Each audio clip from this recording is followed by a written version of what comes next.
Right, hi, and welcome back to Real Opinions. Today, this is kind of like a new setup that we're going to be trying where I'm FaceTiming, Google chatting with James. James, hi. Hello. Uh, Hopefully, the camera is cutting back and forth, and what we're going to do is just like a really rough spoiler talk for Ready Player One, and this video should hopefully go out on the Friday that it comes out. And so, yeah, if you've gone out and seen the film and you want to hear some people talk about it, maybe not as positively as you might feel, Yeah. then this will be a video for you, and it will, yeah, hopefully just be a rough thing. So my review is already out on the channel. It's like 13 minutes long or whatever. So I don't actually know what your thoughts are, like your written Yeah. thoughts are for this. Yeah. So obviously, yeah, I've watched your review, so I kind of know what you think Mm, about it. And yeah, I kind of agree with a lot of what you're saying. What I want to just say is that in the spirit of the film, this is going to be an all over the place kind of review and sharing of yeah. thoughts. I mean, I feel like that sort of reflects the nature of the film. It's a complete mess for me. It's just a complete and utter mess. Mhm. For me, the only real draw was the Spielberg factor, and I'm sure that's the case for many people.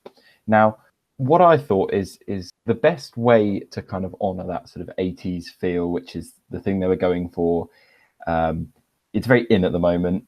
You look at things Mhm. like Stranger Yeah. Things, which does it Yeah. really well because it doesn't. It's not trying to sort of score points with, aha, that's a trivia joke. Mm. Which I just want to mention, or maybe we'll bring this up later. The Zemeckis cube, um, which Yes. I don't know. Yeah, Yeah. yeah. Yeah. For Oh, I example, forgot about that aspect. okay, Yeah. I feel like that's a good example. I don't know if this is in the book. Is it in the book? I haven't read the book. Yeah, that's good. Yeah, that's another point as well, is that I did briefly mention it in the review, but there's I can be like the this is different from the book. This isn't it, this is in the book Yeah. kind of balance. So what the Or the Zemeckis cube, you source mean, of is that in the knowledge. book? Is that in the book? Is the Zemeckis cube No, in the book? Okay, no. so there The is. the whole the fact that he has like a DeLorean and things like that that does go into that sort of stuff. And He there's does. if anything, well, because it's a book, there's a lot more stuff in it. Yeah. Like, and there's like a whole page of him listing references at points and things like that. But Okay. not the Zemeckis cube, which to be honest, I don't really know how that would work. If you're all playing a video game at the same time, how does it pause time? Like, do people just are people just unable to move, or I don't know. Yeah, does it freeze the game? Anyway, there's so many questions like that. Yeah. In your review, you were saying, I don't want to nitpick things. But for me, the reason why I can't nitpick things is because there's just so many things to nitpick.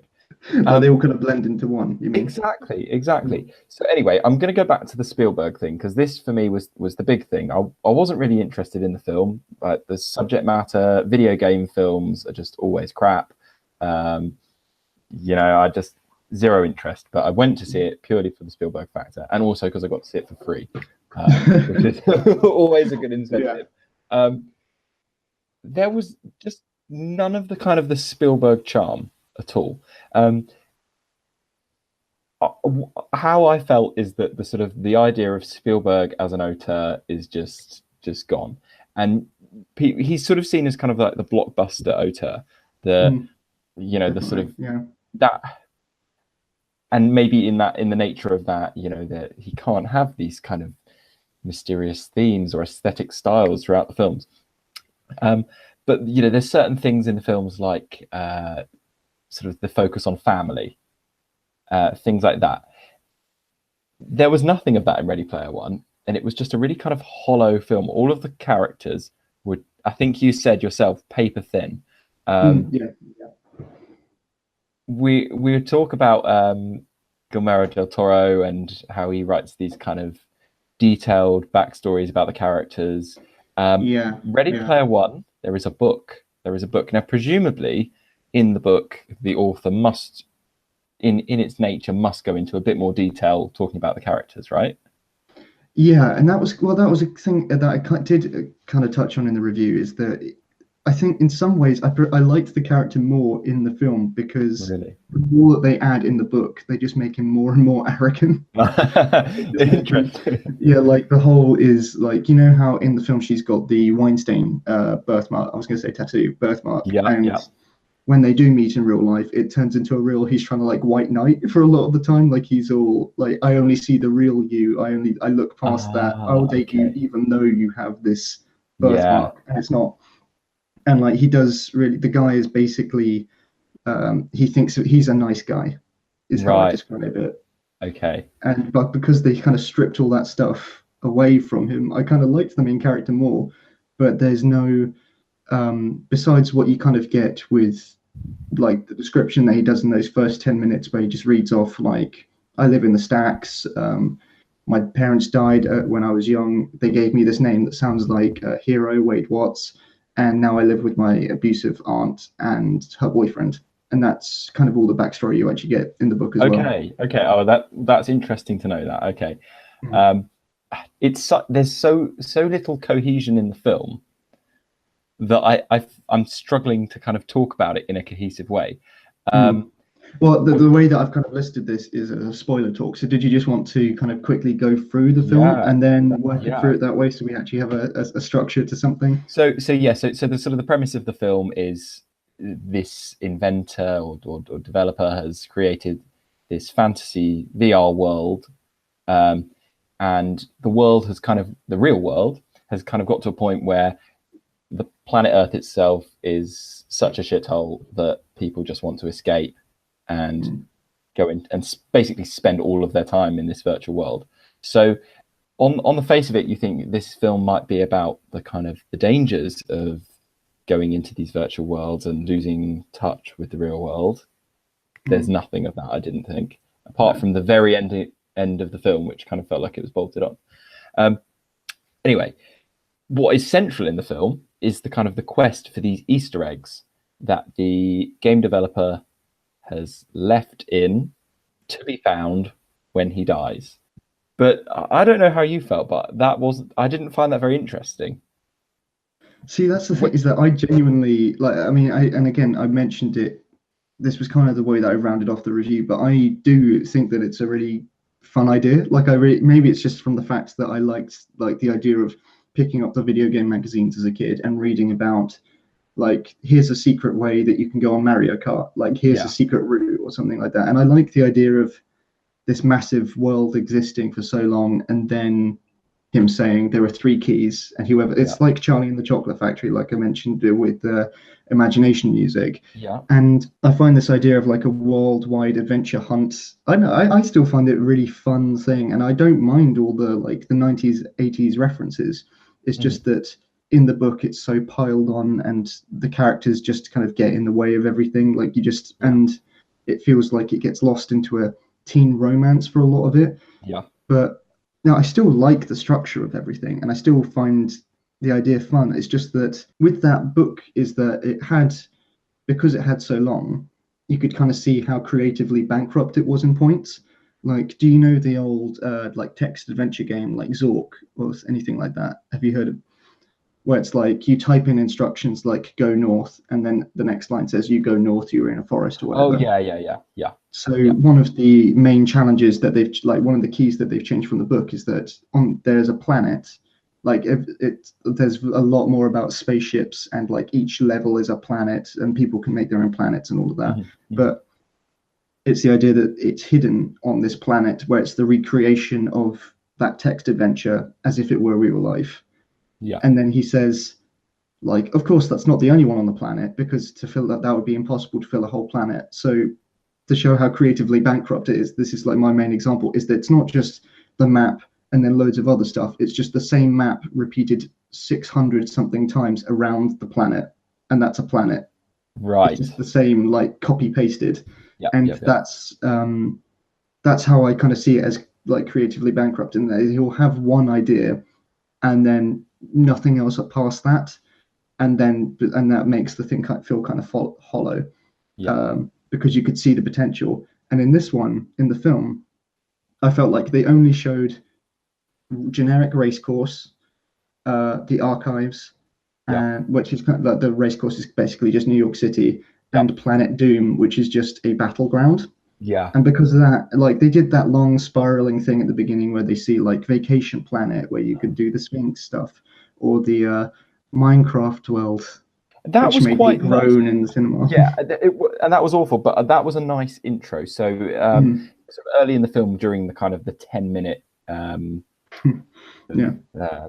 prologue, we sort of find out all about the world that's been created, the real world, and the world that's been created. And yeah, you go through and you see all these different planets, and yeah, as you say, Minecraft, and there's other references as Batman, things like that. So I thought, okay, this is interesting. Are we going to kind of go through this again? Unlike you, having read the book, I knew nothing about it, and I thought, for me, that was I used the example of the Lego Movie, which you did, when we were coming out access, so has access to all these different licenses, and kind of uses them in a fun way. So, okay, we've got Back to the Future is the Back to the Future car, but there's, apart from the car, there's no kind of the references aren't enjoyable. They're just kind of there, like, oh, that's the car from Back to the Future. There's a Zemeckis cube. I see what you did there, because he directed lots of 80s films, didn't he? It's all just a bit shallow. It doesn't. None of the examples really dig that deep.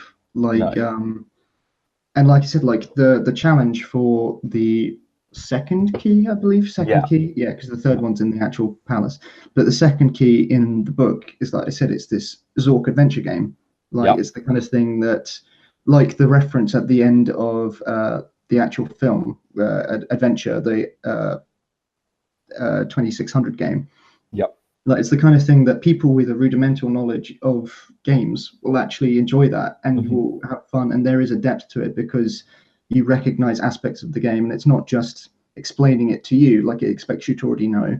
And you can feel that there's a depth of knowledge behind it. Whereas with this one, like, the race doesn't have any knowledge to it besides the cars that people are going in.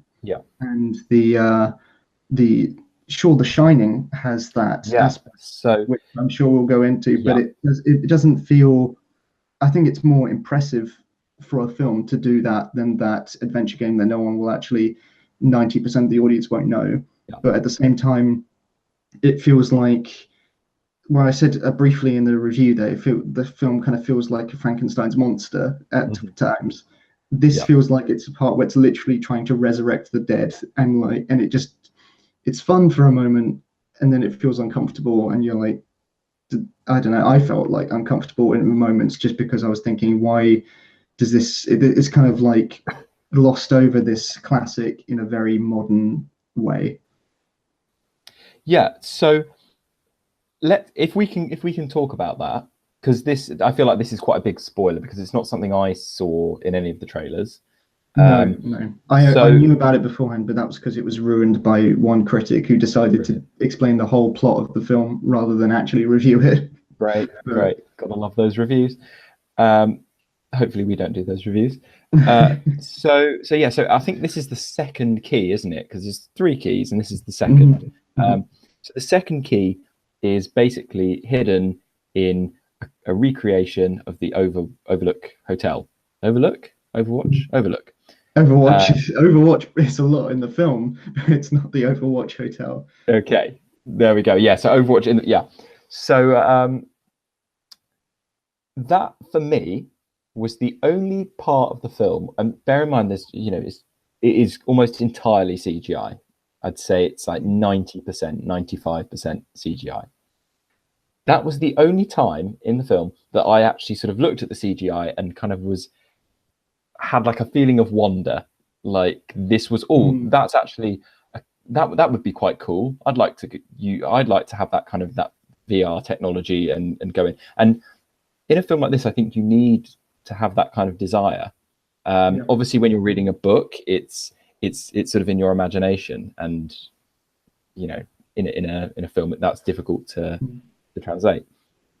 But I think of other films with CGI, Planet of the Apes, for example, where I'm looking at the CGI and I'm thinking, wow, that's incredible. That's amazing. The Shining, it did it really well. The battle sequence, though, I don't know how you feel about it, but I just felt like, so the battle. This is the battle sequence that kind of leads to the third key, the third Easter egg. For me, the CGI actually seemed quite cheap. It looked I quite wouldn't cheap. say it was cheap. Like, as in, I just felt like because of the way that I said that there's so much stuff in the film, Yeah. so Okay. much stuff happening. Yeah. It doesn't.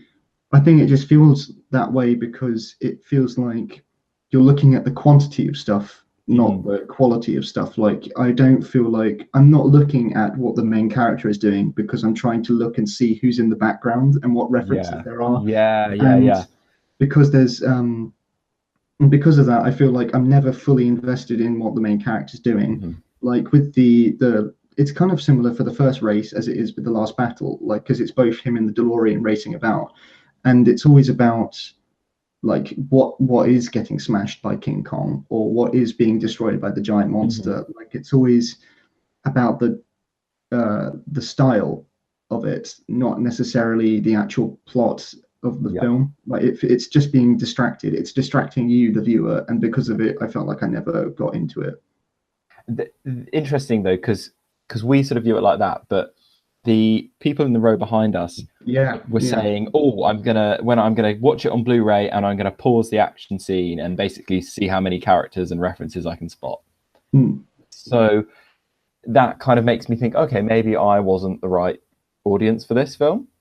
That's You what I know, kind of feel with lost like on me. it's that I again like it was the book has two audiences. It has people that really love it and people that really hate it. Mhm. Like it just feels like those two camps, and I have a feeling that this film will definitely go the same way in that a lot of the early reviews have been very positive, but I think that's partly due to people seeing it that are kind of like the people in the screening that we saw. Like they were Yeah. all definitely pro like Ready Player One already, and also I think a bit comes a bit from you don't want to get a fan base irritated before they can even Mhm. see the thing to know if it's good or not. Yeah. Like so But Spielberg is kind of the great entertainer, and is, you know, his this kind of the beauty of his films is that they are films that just everyone loves. I mean, yeah. Indiana Jones, everyone loves Indiana Jones. I mean, I know that's a sweeping statement, but it's a sort of a family classic, isn't it? Um, but yeah, that it was kind of like a niche film for a wider audience. Yeah, that's yeah, I would agree with that.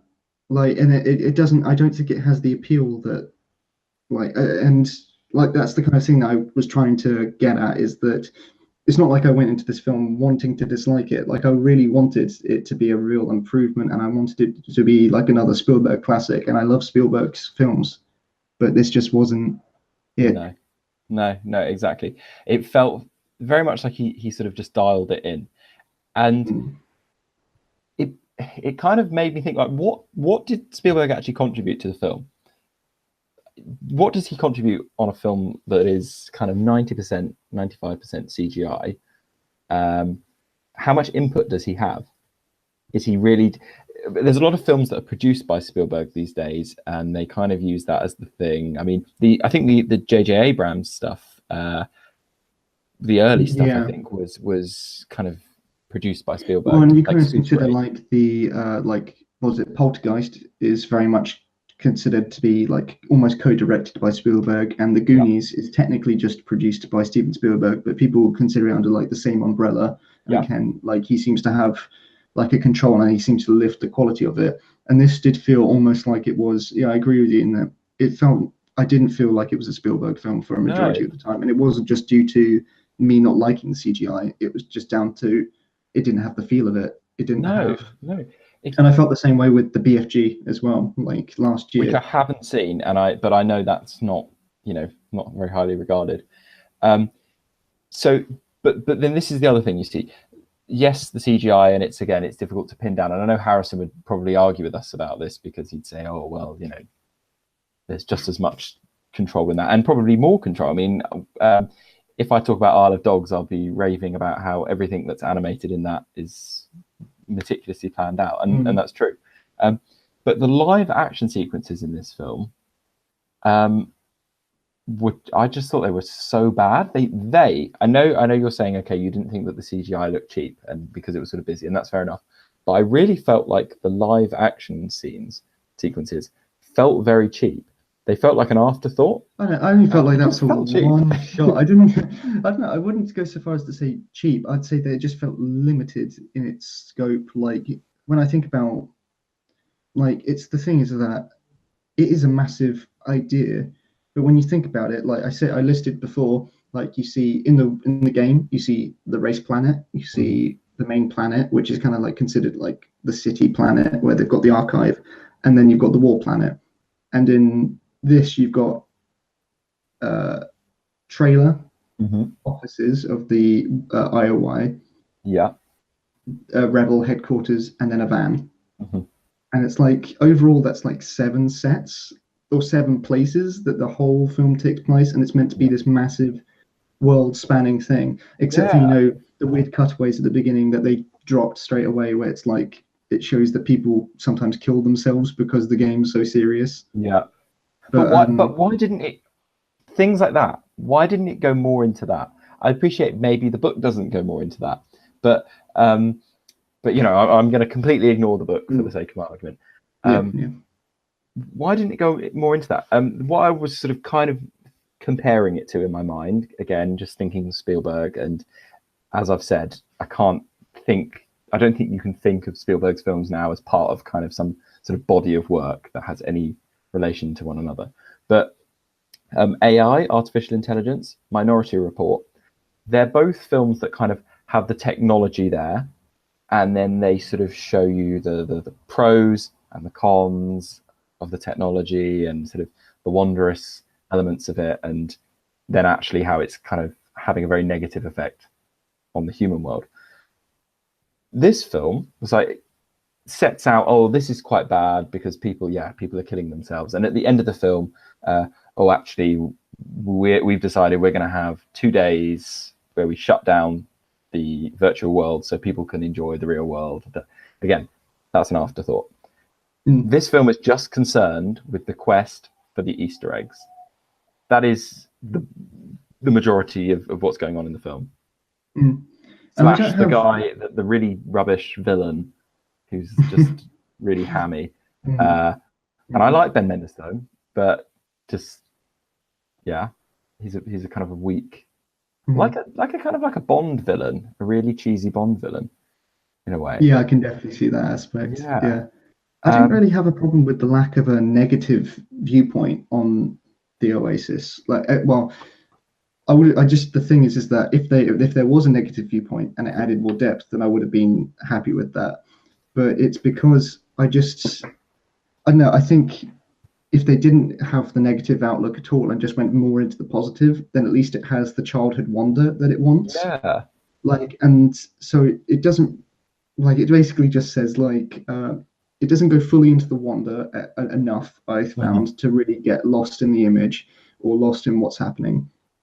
And at the same time, then it just has occasional points where it's like, also people are in crippling debt, and look at this mass poverty that then they don't really, like, it's just there. Like, and I know part of me would be, again, like, happy if they just completely just focused on the positive, but it was just that there wasn't enough of the positive there for me. Yeah, I think this film is going to really, really polarize opinions. The people behind us in the cinema when we came out, they said, one of them said, that film has changed my life, which is the overstatement of the century. Well, maybe I don't know. I don't know her story, but you know, I think people that sort of like really nerdy people that sort of embrace nerdiness will like it.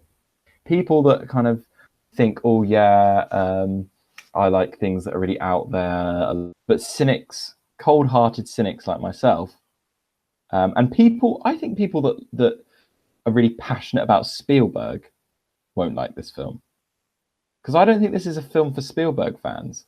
I think this is just a film for gamers, basically. Yeah, I mean, it's very similar to how I like. The thing is that if I hadn't have seen more of the reviews, I would have said the exact same thing. But it does seem like we are in the overwhelming minority of not Yeah. really liking this film, and maybe that's just because, like I said briefly before, it's not been opened to the vast majority of critics. Why I would have expected a lot more kind of umming and ahhing reviews. Uh-huh. Um, no, People seem to have just, I think I'm surprised is that I think a lot more people are going to like this movie than I would have thought. Kind yeah. of similar to how I've sort of felt with like The Greatest Showman earlier this year, where that has turned into a massive success, and I felt very middling about that. Mhm. And I didn't feel like that gave me like musicals that I loved. Mhm. I feel like this isn't giving me the Spielberg I love, but it's Yeah. enough to get the public, like the general going audience, to really love it. And like you said, I think people are going to like it just for the references alone for a lot of the time. Yep. And just because people can say, "Oh, it's Spielberg," Yeah. but I don't really feel like, yeah, there was enough for me. There wasn't enough Spielberg. There wasn't enough action. Well, there just wasn't enough character. There was, yeah. I mean, and that's surprising because it is a 2.5-hour film, which is very long, and it did feel quite long in places, I think. I did, but again, it came back to like if I didn't feel like I was in the cinema for ages, but it did, and it felt like, but it felt like breakneck speed all the time for me, even if it wasn't really going anywhere. Yeah. Like it was just constant stuff on screen. Like I just felt like, and even with like the characters, like the point that I really thought about it was when he first gets broken out by the rebels. And he kind of wakes up and he's just sat in a chair and they just say, "Welcome to the rebellion." And then he goes off for the emotional talk with the girl, like right away. Like there's no settling into it. There's no like proper conversation that I actually wanted. Like I just wanted, the closest it kind of comes to that is the scene in the giant disco ball where she says like, "You only love the idea of me." And that's something that I think that if they then wanted to get, like, I think there's lots of ideas, just like with the video game. I think that there's lots of ideas for themes and lots of ideas for things that you could delve more into if you were focusing just on that. But it's not interested in that. It's interested in showing you all the possibilities of what this film could be. And then not fulfilling them. Yeah, exactly. They're just sort of passing comments. Yeah. The idea of sort of, as you say, people kind of not being who they really are in the real world as they are. And it's just an idea that's kind of toyed with. Things like that. I think there was a lot more scope to really kind of make something more of this. So maybe that's what it is. Maybe I'm disappointed. Maybe I felt like it could have been something much better. Yeah. Anyway, people are going to like this film. Yeah, I think so. Did you have any like roundup thoughts at all for just like a final point that you maybe wanted to get out or something? I mean, I would just go back to the fact that the Spielberg thing, because as I've said lots of times, that was the one thing that made me go and see this film. And I think if you're a Spielberg fan and you're thinking, "Oh, I should go and see it because I've seen every Spielberg film," or if you've seen every Spielberg film, you're going to go and see it.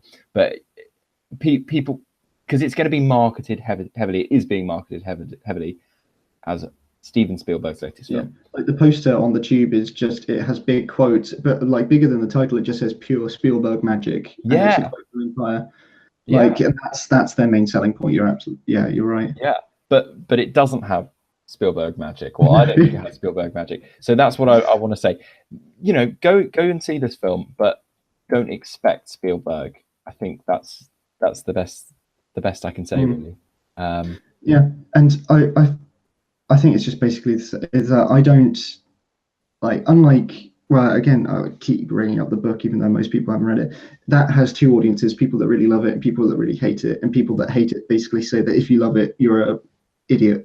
Really, is what they just dial it down to. I don't think that anyone that really enjoys this is an idiot. I just think that I didn't enjoy it, and I didn't think that there was like basically just repeating what you're saying, is that there wasn't Spielberg. It wasn't as much like thematic importance to anything. There wasn't as much intelligence to everything. There wasn't as much emotion to everything. But if like, I think it's just a popcorn, like it's just a kind of shallow popcorn flick. Yeah. And I don't have any issues with people really enjoying it. All the people that want to pause it and go through the Blu-ray and point out every single character, like that's fun. Like if you want, if you really love the references, and just for the fact that they are references, and just for the fact that there's stuff that you know, then great, enjoy it. I think that you're going to be very happy with the amount of references in the film. Yeah, no, I completely agree. It's very rare for me to be so apathetic about a film. I'll normally either love films or hate them. But yeah, I think it's just extremely average. Basically, it is a popcorn flick. There's not really much else on in the cinema, so this is the film that people are going to go and see on dates or whatever. It's fine. It's perfectly watchable. It's quite long, so you know, depending on how long your date. I think it'll hold people's attention though. Like I said, I never felt bored. Yeah. No, I agree. But it is crazy to think that this film was made by the same director as the man who made Saving Private Ryan, which is the same length, and Schindler's List. I mean, that's Spielberg as auteur is just not a thing now. that is my final thought. That is my final thought. I'll just reiterate then before we sign off that we are, as I've said, clearly in the minority for a lot of the reviews, and yeah, this is just us. Like again, it's a ramble. It's not a complete ramble. This is not a fully fledged bad review or anything like that. But yes, thank you very much for watching. If you've watched this far, I hope you've enjoyed this style of thing. And yeah, just remember, like, we've revamped the website so you can see all the stuff on the website. We've got reviews, interviews, features, as well as just follow on Facebook and Twitter and the podcast. Yeah, and Instagram as well. We're and Instagram, of course, using Instagram a bit more now, so give it a follow. I think we're real_opinions on Instagram. Yeah, with various names on various platforms. If you search Real Opinions, you will find us. So yeah, you can have more rambling reviews. Jack's review, I should say, of Ready Player One is far less rambly. So you know, if you want a proper review, that's where you should go. Although that was half an hour that I've spent recording that, and cut it down to 13 minutes because I kept going off on tangents for things and things like that. But anyway, yeah, thank you very much for watching. Yeah, thanks for watching. Yeah. Like, subscribe, and all the rest. Bye. Yeah. Great. Bye.